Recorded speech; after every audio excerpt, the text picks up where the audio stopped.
Hi, ciao everyone.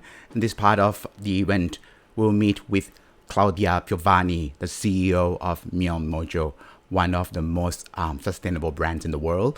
And Claudia started this business by looking at the relationship between consumption business and the nature. The idea of Miomojo is beyond sustainable for the sake of profitability, but she also look at human rights, animal rights, and the value chain at the global level. So let's listen to this case study, which is going to be tremendous to all of you. And this is really a great story from Italy. Okay, I would like to welcome our speaker from Italy, and she's tremendous. Please put your hand together for Claudia Pievami, CEO of Miomojo, a very sustainable brand. And Claudia has been working on animal rights, the promotion of fair trade, as well as sustainable supply chain.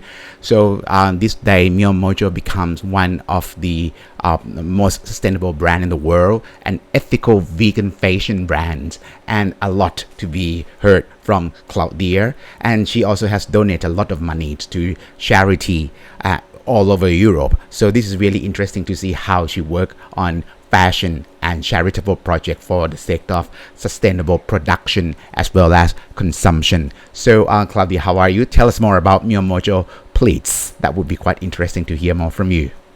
Sure. Hello, everybody. First of all, I would like to congratulate with the previous speaker. Well done, and we should get in touch probably. That's fantastic. Then, sorry. Yes, what put me into this business? Of course, there is a problem with waste, but what really was my motivation is that I surely don't want to contribute to more suffering in the world for every living beings. So not just humans, but also animals. I think our relationship with nature is broken, and we need to change that. Also, just buying and consciously buying some accessories like bags, you can start small. For instance, you can in this way avoid to contribute to something that is one of the biggest problems we have, which is how livestock is farmed, which is also the intensive farming, one of the main causes of pollution, of problems with diversification, climate change, and so much more. Not to talk about the fact that 60 billion animals per year are killed for our food or for our materials that we wear.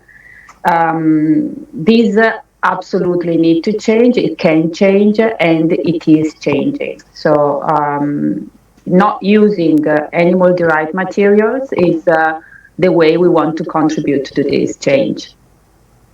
Oh, okay, fantastico, Claudia. This is really inspiring to hear such an interesting and compelling story from you. And you mentioned before that to try a new way to do business. For example, the way you talk about animal rights and part of your sustainable production, it can be really difficult at the beginning. And we heard of that story from the first speaker. Can you tell us more of your experience? How can you really talk about this issue and convince people to be part of this sustainable production in the day where people think of consumption and consumption as part of this conversation? I think want to hear from you. Thank you. Yes, well, there are, of course, always when you try to innovate something, there is always obstacles on the way, and you are not immediately accepted. But I must say that in the last years, and especially after the pandemic, but also just it has started before the pandemic, but after the pandemic, of course, everyone is much more conscious about these issues. We know that is our survival at stake, so we definitely cannot operate anymore as we did. Businesses have surely a big responsibility in this, and also every single individual. So I am absolutely convinced that businesses need to put, of course, profit at the same level, though, as impact as their priority, social impact or environmental impact. And so that's why, by the way, we have become just, I think, 10 days ago, a B Corp. If you want to go and read about them, big corporations are those companies in the world that meet the highest environmental standards. So there are just about 4,800 in the world and about 800 in Europe and 150 in Italy. So we are very, very pleased about this certification because it is a very rigorous process, checking all your supply chain and how you treat the employers, how you produce your bags or whatever products. And it took us 1 year and a half to get this. Um, so I am very pleased that we are, everyone is putting more value on ethics that needs to go alongside with business. So what relating to the question, if I can, to the question that someone posed from the audience there about the prices, I think that most of all we need to create a cultural change.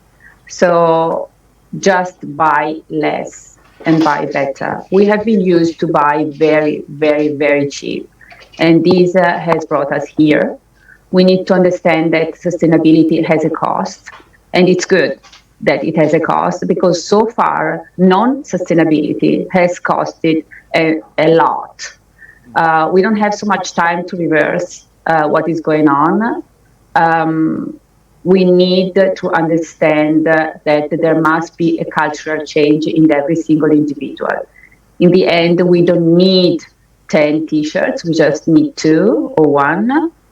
And so it's okay if they cost more because if you buy something that is very cheap, someone else is paying along the supply chain. And in the end, we pay because it's about the survival of the human race on this planet. I really love the way you draw this picture that if you pay less, that means someone else pay for that, right? That's really capture the whole concept in a great detail and very profound. Okay, any question from the floor, please? If you have questions. Okay, sure. One more question for you, please, if you don't mind, Claudia. Sure. Hi, Claudia. So Hi. actually, good to know that what you're doing and what is your aspiration and motivation on doing this one. But as a customer, you work with the fashion.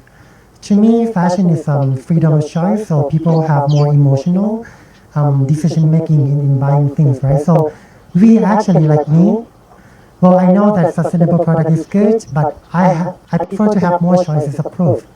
I prefer to have 10 choices, for example, and rather than have less. And how this would affect to your business if you are going to convince people to buy less and pay more, and that affect to your revenue in terms of volume, or how this thing happen as a brand that stands for sustainable product. Okay. Thank you for your question. First of all, our freedom doesn't have to come at the expenses of everyone else, I think.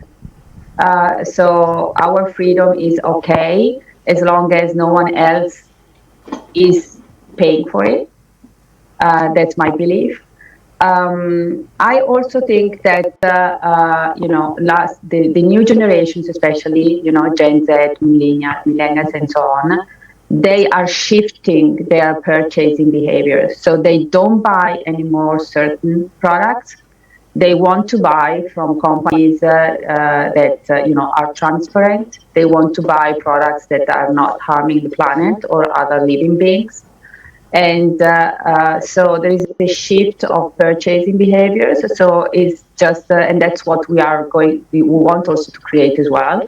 We try to increase the awareness about what's going on in the fashion industry, and especially, for us, for the use of accessories and how to choose better materials, better in terms of their impact on the planet and as said, our living beings. So actually, the sustainable products. I don't like to use these words, but because it's just a buzzword. But bear with me.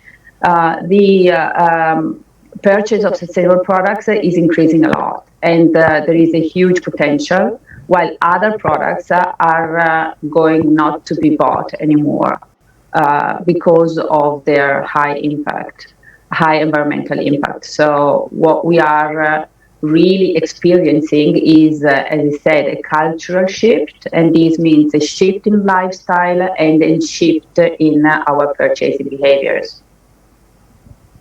Thank you very much. I have the final similar question to you, Claudia. What do you see as the future for Miomojo? Do you see any potential expansion to Southeast Asia, to Thailand, for example, or another sustainable action from you, please? Absolutely, our goal is to become bigger and bigger. Not just because it's good for business, but we have high vision. The more people buy cruelty-free products, the less sufferings there will be in the world. We have, of course, we would like to expand in Southeast Asia, but we need at first to become stronger as a brand in Europe. After that, there will be USA, and probably after that, Southeast Asia, although we are already having a distributor in Japan. And surely enough, also in countries like China or, other Southeast Asia country, this kind of change is going on because we are all together in this planet. So, it's about it's about everyone. We cannot anymore really think that some part of the world are going to live in a certain way and some others are going to survive or not. We are all together, and we don't have much time. If you guys know this movie, satirical movie, Don't Look Up, but it is exactly what is going on. We feel, and so the more people are going to change their lifestyle in being more conscious, more compassionate, and more aware to what they are contributing with their all single purchases, the better it will be for everyone. Oh, thank you very much, Claudia. Gracias tante per la tua storia. This is very interesting for us from ASEAN, from Southeast Asia, to listen to this interesting story. Thank you so much for your time and for being with us. สวัสดีครับ